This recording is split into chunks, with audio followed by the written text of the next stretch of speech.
Good morning. I'm Timothy Bush, Chief Tourism Development Officer with OneSpartanburg, and thank you so much for joining our panel on the future of Spartanburg tourism.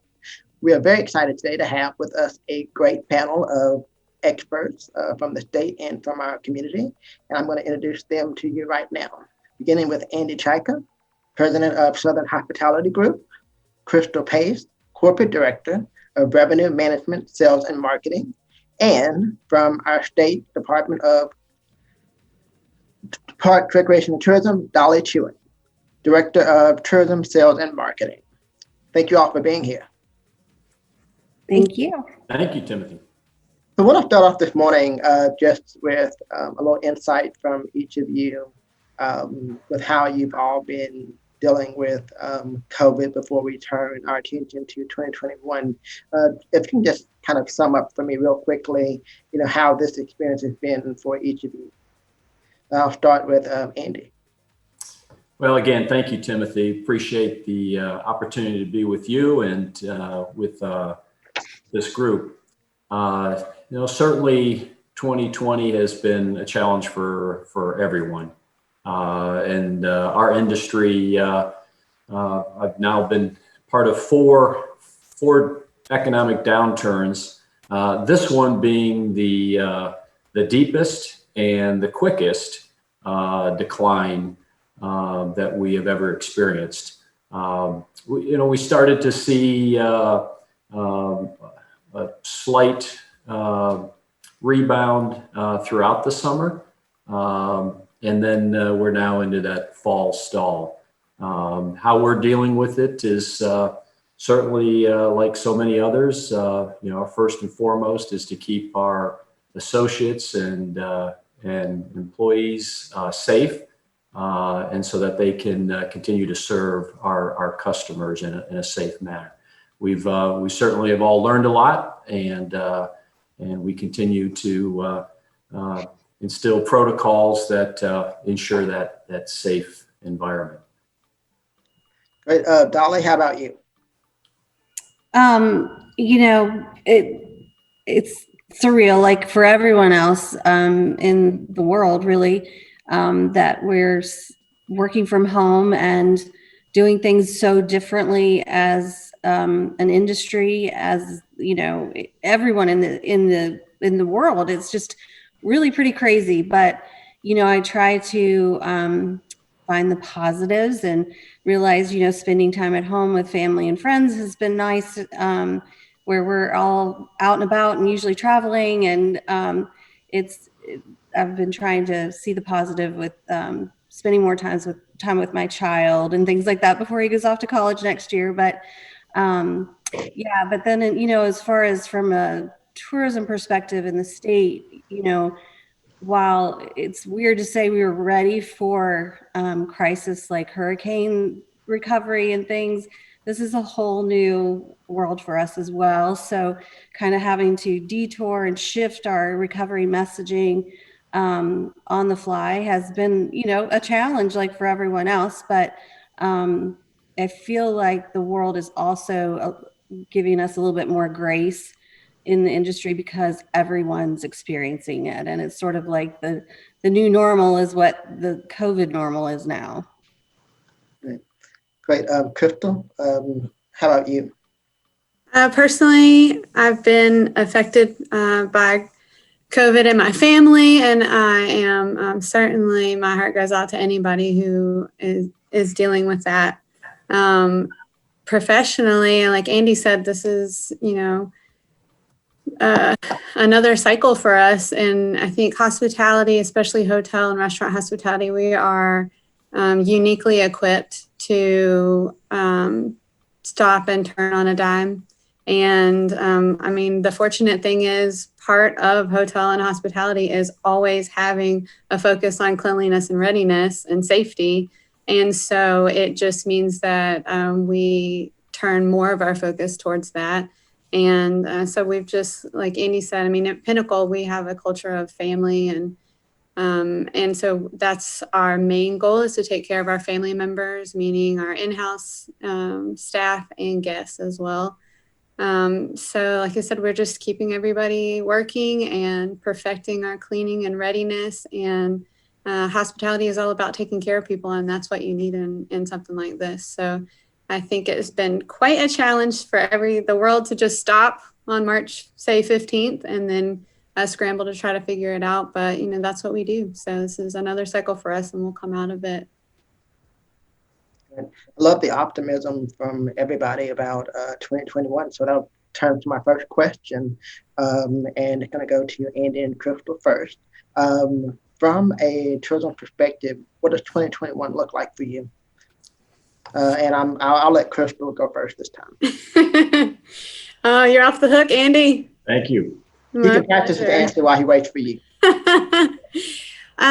Look, hotels, hospitality, 2021, we have measured optimism. We have forecasts that already had baked in a vaccine plan, so that doesn't change anything.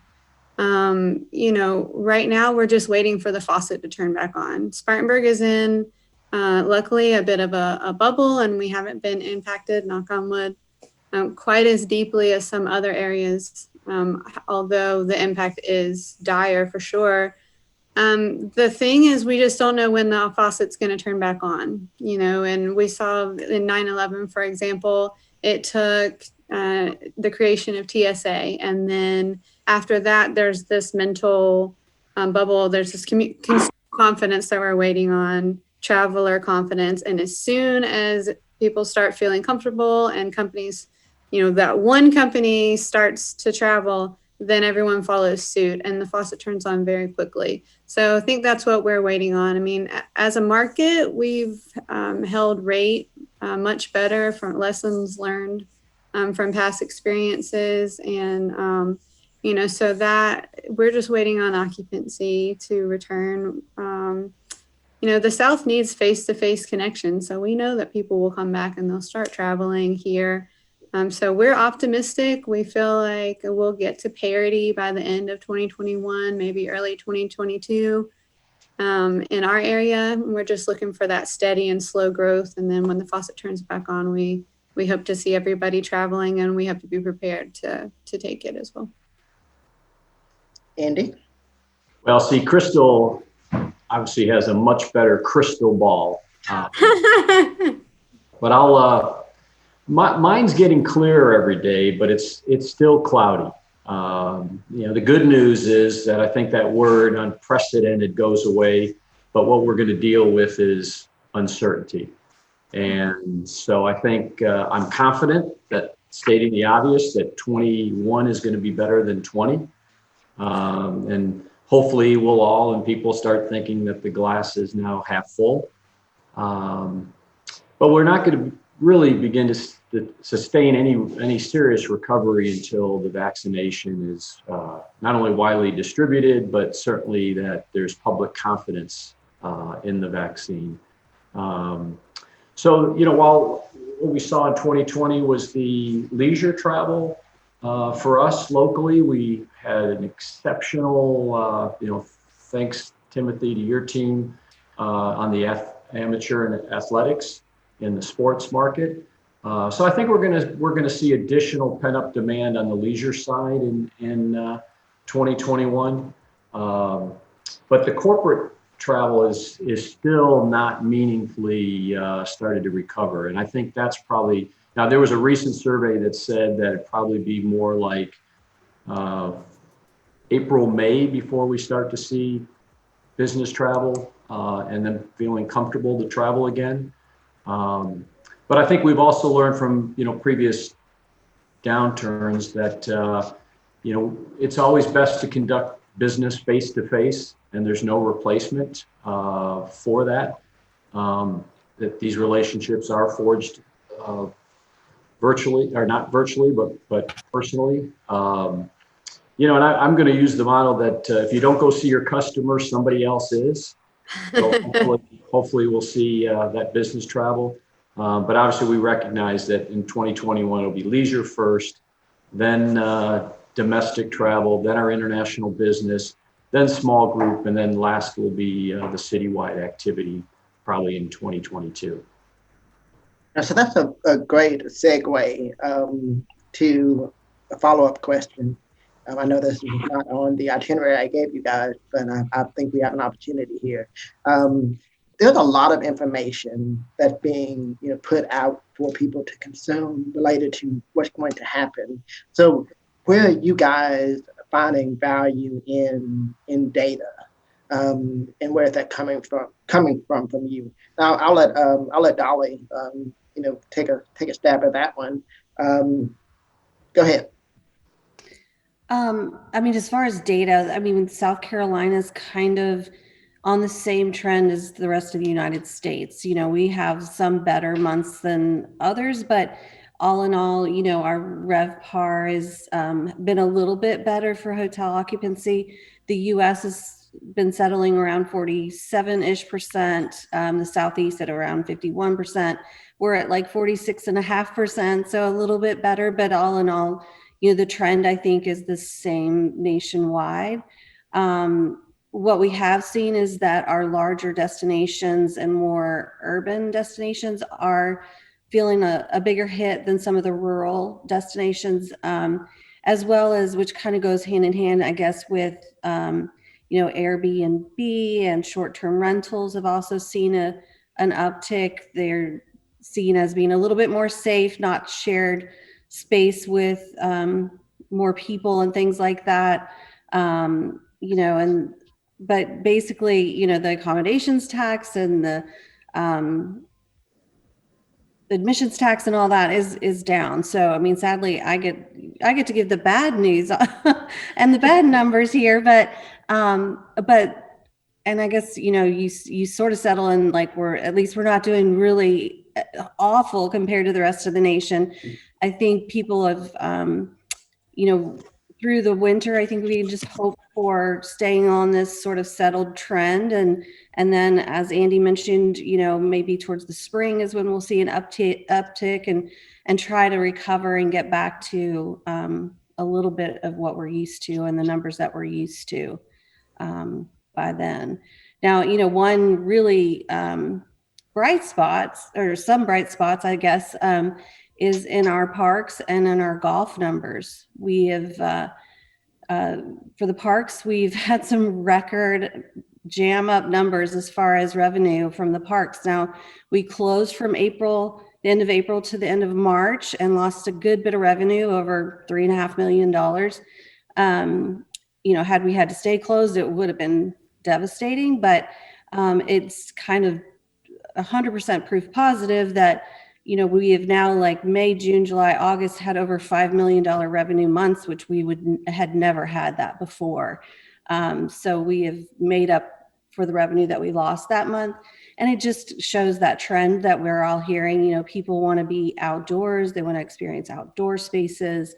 They feel a little bit safer in that kind of an atmosphere. So kind of segueing along into the golf, while it was down for the first couple months when COVID hit, it's been back up. I mean, rounds played is up almost 6% overall for the time COVID's been happening. Last month alone, it's up over 22%. So I think the golf courses are doing a good job of, staggering people out, one person to a cart. And there again, it's an outdoor activity that people can feel comfortable doing. So there have been some bright spots, which is nice to report for the state. Right. Timothy, if I could interject, Dolly, I really appreciate what you've all done from a PRT perspective pre-COVID for the park enhancements. I mean, the product enhancements that you did at those individual parks, I think, are paying dividends today, certainly with the quality. Yeah. I mean, we've had to turn people away because the parks are full, and especially when we were having to limit capacity. But we still have not started back a lot of our interpretive programming and indoor programming, and we're still, doing great in the parks. So I think, lesson learned there is for anyone else that has outdoor space and outdoor opportunities to just capitalize on that. Right. And Crystal, what about you? As far as all the data that's out there regarding what's going to happen again no crystal ball. But but how are you figuring out and determining what to have value in when you look at numbers?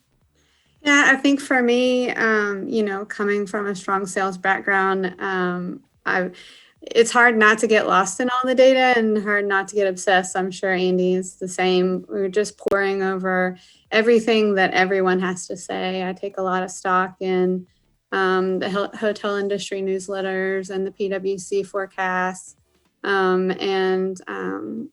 really follow along with what the brands are saying. We have the benefit in Pinnacle of having four different brands. So I get to pour over all of each of the four brands' expertise and the resources that they sink into that, especially with PwC and Deloitte. So, and then the STAR is a huge resource for us.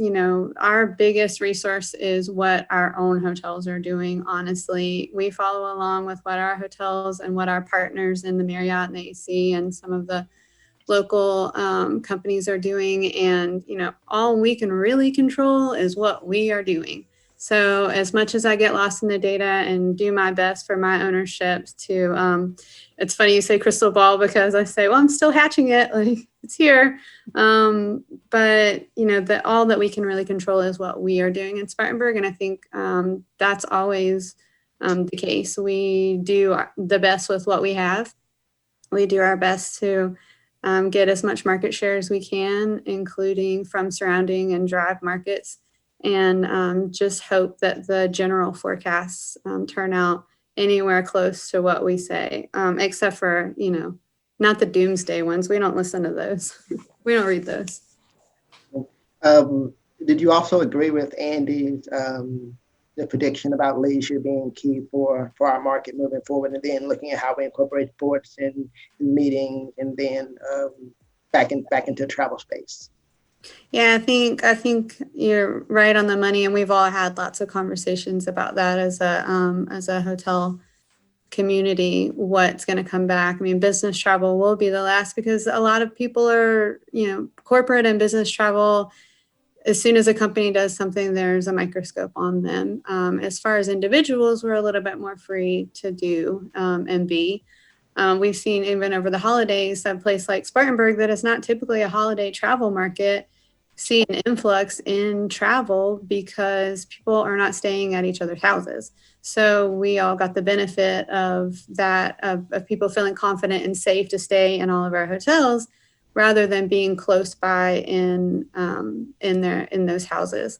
So that's kind of nice. And, Spartanburg is just uniquely equipped to take interstate and travel business. We have the right resources, we have the right infrastructure. So also, to Dolly's point, we're not an urban, center. We're not a big city. And that's playing off dividends for us. And we'll probably talk about this later, but because, you can feel safer in a place that is taking care of you.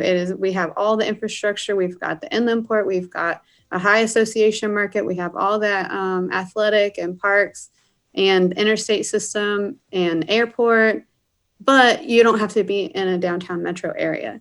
So I feel like that is, that's really unique to us, and that will drive that leisure and association and athletic travel regardless, because people are going to start getting back to normal. And one of those normals is traveling volleyball and softball and, visiting friends. And so, yeah, I completely agree with that assessment.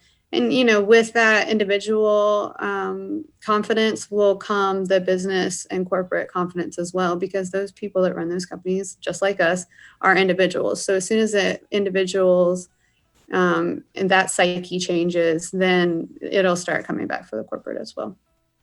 Great. Next question.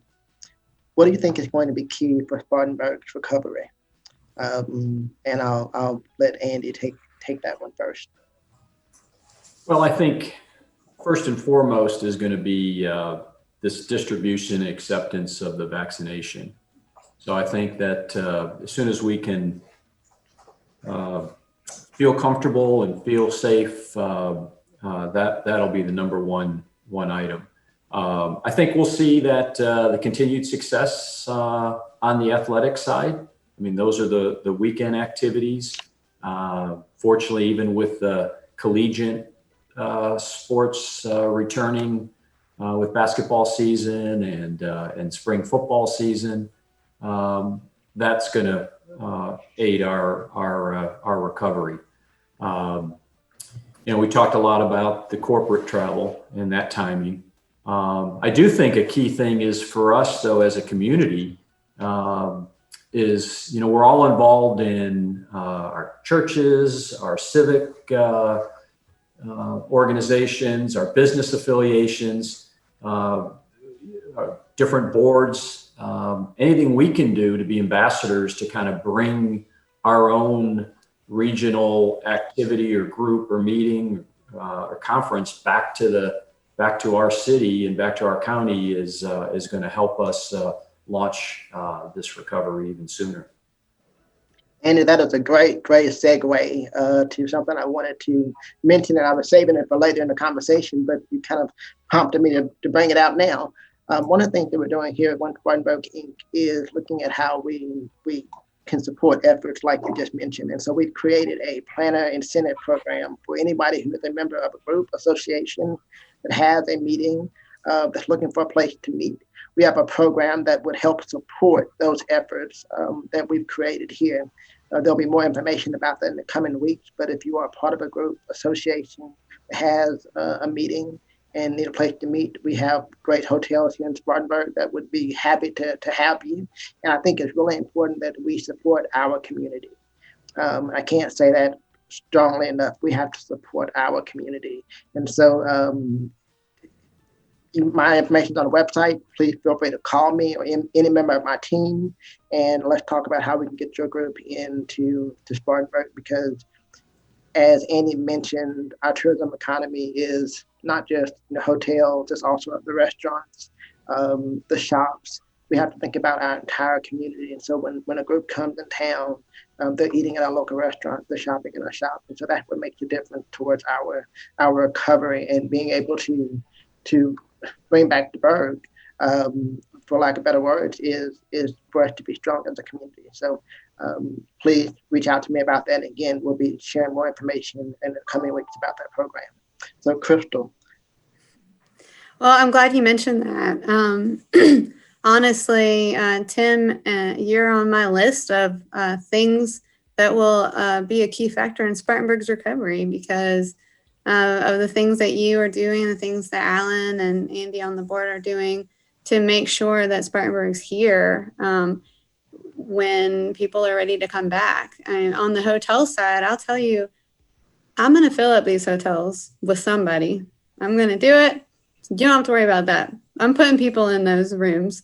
The most important thing for our recovery is the experiences that they're going to have when they get here. So, really the Spartanburg's recovery as far as hospitality hinges on a few things. It's messaging and its experiences.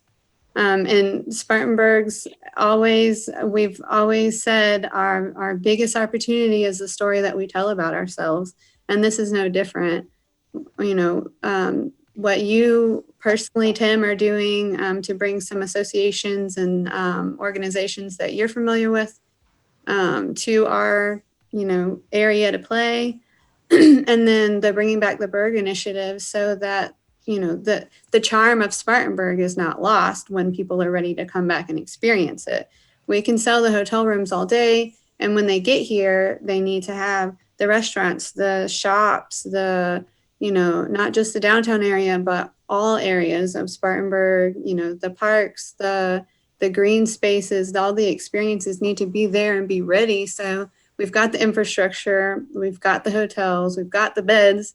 We need to make sure that the experiences when people get here are the thing. And I think that's going to be key to our recovery. What story are we all personally telling to everyone that we associate with about Spartanburg, our readiness, our preparedness, our service culture, our focus on people, and how ready we are to take people in. And then once they get here, are we delivering on everything? Every restaurant, service, every hotel service, every piece of infrastructure, is it ready to receive? So that, because the biggest message is they'll hear from us, they get here, they experience, and then that, we have talked about this, the secondary marketing is once everyone comes and experiences it, what are they going to tell everybody else? So are we hitting on all cylinders from the very beginning, even though we're short staffed, and making sure that Spartanburg is here for people when they're ready to receive it? Great. That's a great bunch of points you made there. I'm going to go to Dolly now, and let's talk about a little bit more about restaurants in Spartanburg, but also across the state. What do you think is going to be key for restaurants in their recovery? I think similar to what Crystal was just touching on, that, while consumers are interested in feeling safe and knowing what the restaurant is doing to take those precautions to make sure that they're doing what they can so that people are safe, I think that we don't want to wash out the experience and the quality and what they're experiencing at the whether it's a hotel or a restaurant or an attraction. You don't want to, you want to go to a restaurant and feel safe, but you don't want to feel like you're eating under hazmat conditions, so you still want to have that great experience. So I think that blend of safety and keeping the quality experience and especially unique experiences that your area has to offer. And our climate lends to that. Luckily for us, I think a little bit more than especially our northern states, that we do have the opportunity to expand outside in so many ways, whether it's with a restaurant that we've seen them putting up, these plastic igloos in Columbia I saw, or whether they're putting up parking lot spaces and using tents to expand and have an outdoor beer garden, for example. I think that's what people are looking for. They still want to have the quality experience and know they're safe at the same time. I guess all in all, meaning there is some COVID fatigue, I think, that people are just sort of like, enough already. We know what's happening in the world and we know you're taking whatever precautions. We just want to go feel safe and have a great experience. So just blending that. And so what do you think restaurants can do beyond safety? Because everybody's gotten used to this whole take and go, from restaurants, but how can we get people back into those establishments? Was this to me too? Yes. Well, we're through our Chef Ambassador program for the state. Of course, we're trying to do what we can to still promote our restaurants, promote the farm to table food, promote the relationships between the farmers and also the community service efforts that our restaurants are taking in their communities to take care of their staff, to take care of the farmers that provide them product and to promote that. And then, I guess to reiterate, just taking advantage of any outdoor spaces that they have. But I think too that, I was at a restaurant recently that was so crowded, it was uncomfortable. So while in some destinations, it's okay to go back to normal capacity, one restaurant I went to said, yeah, we're not doing that yet because we still want people to have a great experience and feel safe, and we're just not there yet. And while, other restaurants might be doing it, he wasn't comfortable expanding at that point back to full capacity because he feels like his customers are saying, I'm coming here because I still get the same experience and I still feel safe. So I think there again, that's really just trying to build up the experience, but showing, that you're taking the precautions to be safe. Good. And Crystal, you guys have a restaurant in your portfolio as well. How are y'all feeling about the same issue? I think Dolly's right. I mean, on one hand, dining out is fundamental to our social, interactions and our social structure. We want to go out and interact with people. We want to be taken care of. We want to let go and let other people do the work so that we can enjoy some face-to-face. But on the other hand, like Dolly said, this is some of this is now ingrained in us, this COVID preparedness. I watch a commercial on TV and for a minute I'm like, oh, they're not wearing masks. I'm like, oh, it's on TV, but it's in us now. So I think some of this stuff, it's a delicate balance.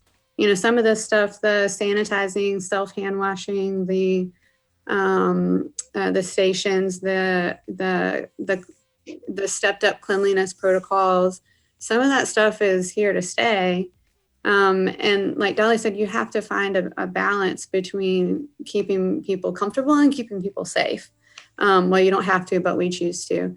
I think that, as far as restaurants moving into 2021, the restaurant model has always been activated, common spaces, communal, make it look lively. And that a lot of times means shared spaces, and it means congestion, for lack of a better word. Activated is what we say. And we're going to have to spread that stuff out and focus more on person to person, small groups, family groups. And we'll have to be really creative and flexible in our delivery. Everybody's doing chef dinners and classes and, creative courses and pairings and a little bit different setup in their restaurants. And I think that's here to stay. I mean, for us, we are doing our best to deliver a really unique experience and a personal experience while also keeping people safe. And that means maintaining the safe space and going outdoors when we can, and making sure that every single interaction with our clients is unique and memorable. I think taking the extra step with technology too, because when I go to a restaurant or a department store or something, and I can use my tap and I don't even have to touch anything, it's such a different experience than all of a sudden if you have to slide your card and touch, put your code in and sign something still. Like now I notice those things. And at restaurants even that are converting to, you scan the QR code on the table and the menu pops up. I think, a lot of restaurants are going to have to kind of start catching up with technology and finding some ways for people to not have to touch menus and not have to sign cards. I mean, they actually do it a lot in European countries where they don't even leave the side of the table. They bring the device to the table, you swipe the card and you're done, so I think we'll have to look at some of those things in the restaurant industry, especially. And have a few more questions, but I want to encourage the audience, if they have questions, to please submit them in the chat. If you look at your window, right below the screen, there's 3 dots for your chat. So if you have questions, we'd love to hear from you as well. So from the tourism perspective, Andy and Crystal, what can we be doing to help drive business over the next 18 months? Andy, you want to take this, or me too? Sure, I'd be happy to. Well, I think once we're on the other side of this, we just have to continue to think about how do we stimulate demand.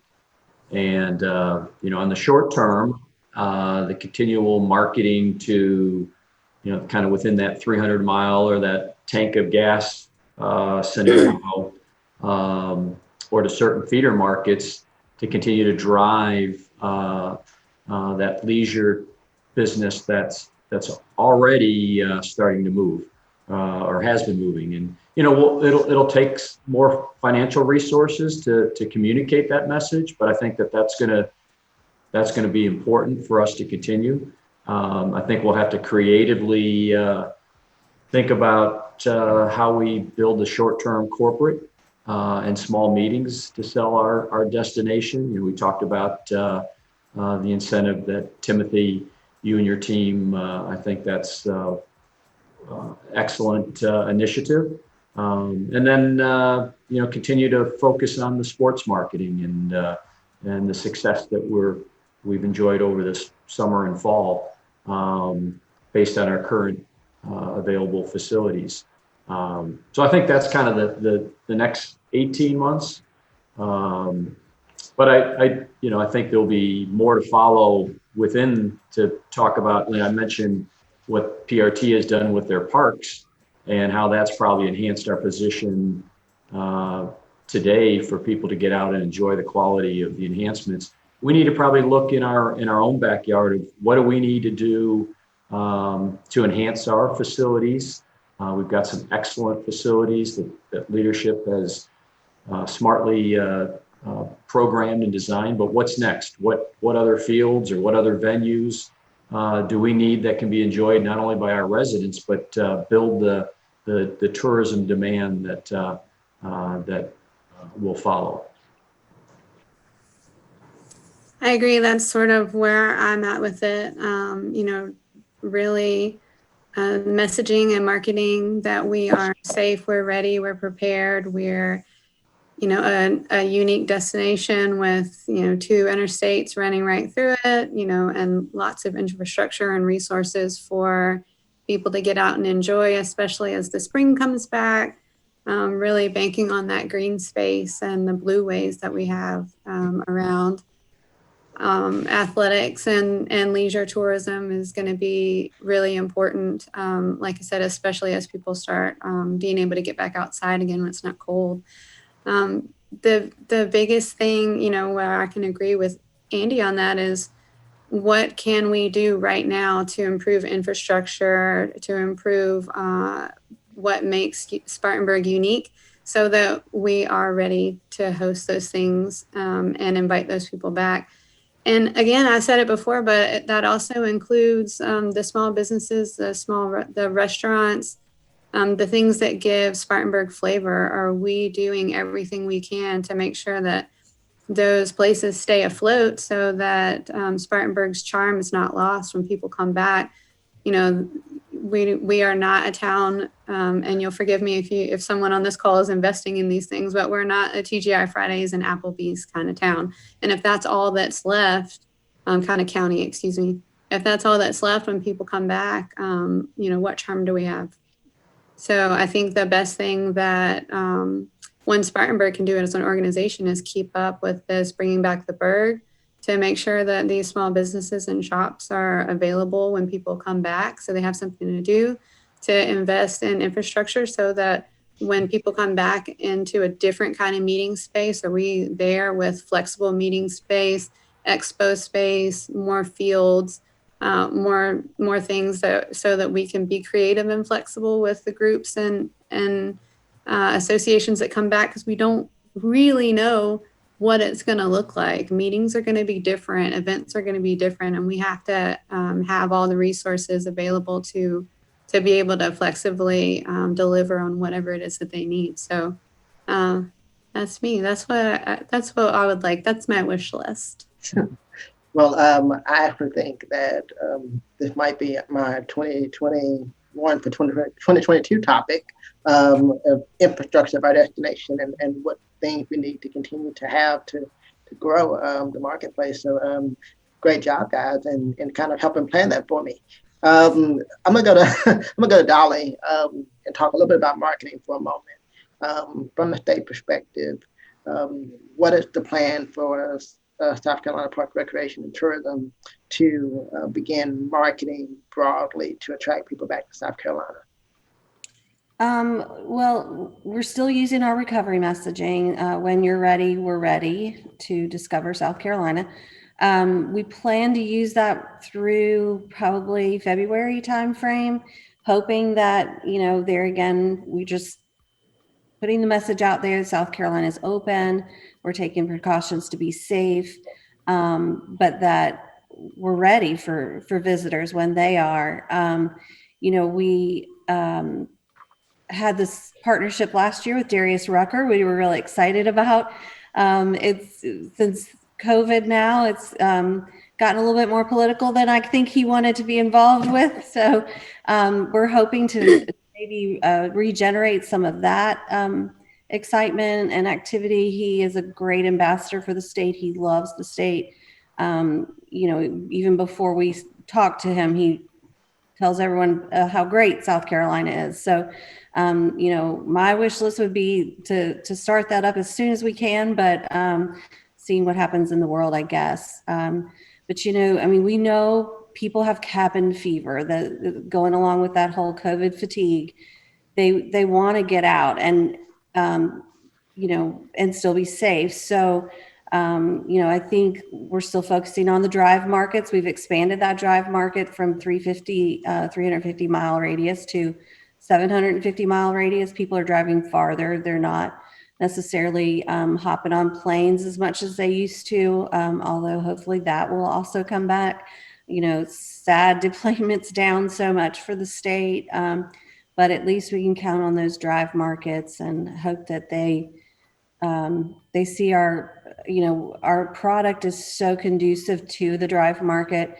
It's really such an easy shift. We kind of did it anyway. We promoted Undiscovered anyway, which is all these great, unique products that we have throughout the state, especially in y'all's area in the upstate. I mean, everywhere you turn, there's such cool waterfalls and restaurants. And like you said, Crystal, very unique. It's not, it's not commercialized. And I think people are looking for those unique experiences, small towns, and places to stop along the way. Great. And Dolly, if you hadn't been to Spartanburg in a while, I'm going to invite you to come down, and I'll take you to Heirloom. And if you got a whole day, I'll take you to several great places to eat in Spartanburg. Because I need to come. I haven't been since we had the governor's conference there a couple years ago, I guess. Oh, see, that's way too long. Way too long. And even then, I was like, oh my gosh, look at this downtown. It was amazing. It's so much growth has happened in the community. And if I can just take a personal moment to say, when I came here to visit for my interview for this job, I went and I stood in just one spot in downtown. And when I stood there, I looked around and I just kind of did a 360 and realized, you know what? This is a place I can be. It has some great attributes as a community. And that for me is really what's so important is how do I feel when I visit a place? And so for me as a marketer, as a destination community marketer, I'm trying to determine, well, how do I make other people feel the exact same thing that I feel when I came here on my visit? And so we're going to be launching a new tourism campaign in 2021 to really try to speak to those things and really be able to use that across our sports, leisure, and meetings market moving forward. We're going to be really investing in our sales efforts and getting back out as people are feeling more comfortable, being a little bit more aggressive in our sales philosophy. We want to really be doing our part to support our industry and our community as a whole. So you'll be hearing a lot more from tourism moving forward, but I'm excited to be here. Thank you all for being on this panel today. And I'll just kind of, end with kind of what does 21 success look like for you? One thing. And I'll let Andy go first. One thing in 2021 that looks like success for you. Wow, one thing. I had 10 things, but I guess to probably success is that that the momentum that's been created in Spartanburg, even pre-crisis, continues. We're seeing on the economic development side, we're going to see the return on the restaurant and hotel side. So success is that momentum returning and lifting all people within this community. Okay. Crystal. Oh, Andy took mine.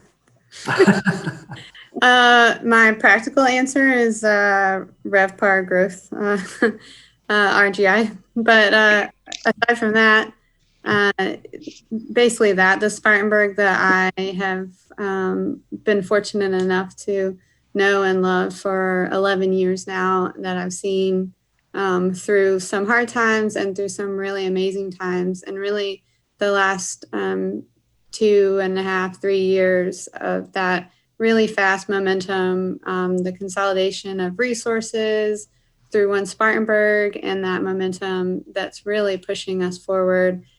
Success for me would be to continue that and also see that success widen to the wider county.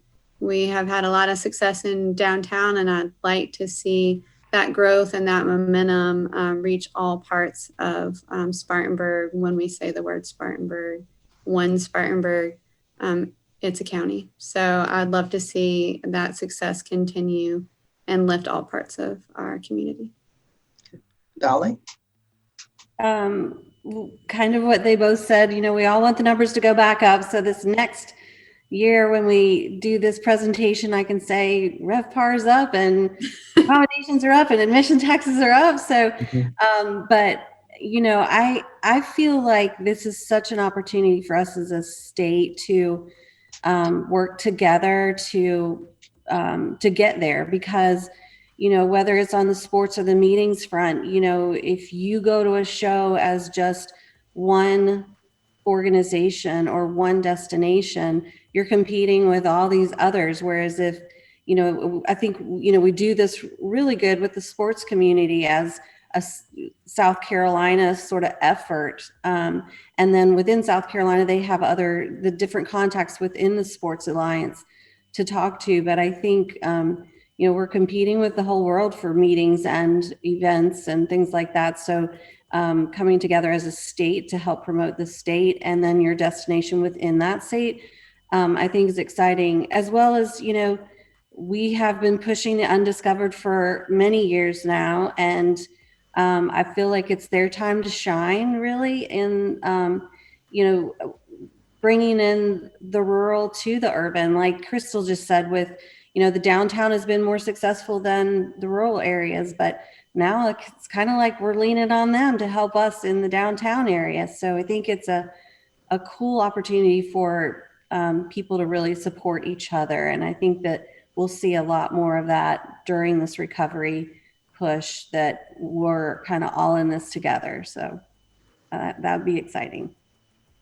Great. Well, Andy, Dolly, Crystal, thank you so much for being with us today. This was a great conversation. I look forward to continuing this conversation every day, honestly, as we talk about how we grow tourism for Spartanburg, but also for our state as a whole. Because again, from Dolly's point, which I totally agree, that we have got to be in this together. It's the only way that we're ever going to be truly successful is by partnering and leveraging all those resources together. So thank you guys so much. Next up, we have the final session of today, which is extremely exciting. We have a futurist. If you were planning to leave, I encourage you not to go anywhere. Stay with us. After we have our sponsors, we'll have a quick break, and then we'll be back with our futurists. So thank you again so much. Thank you. Thank you. Thank you. Thank you, Crystal. Thanks, Timothy. Thanks.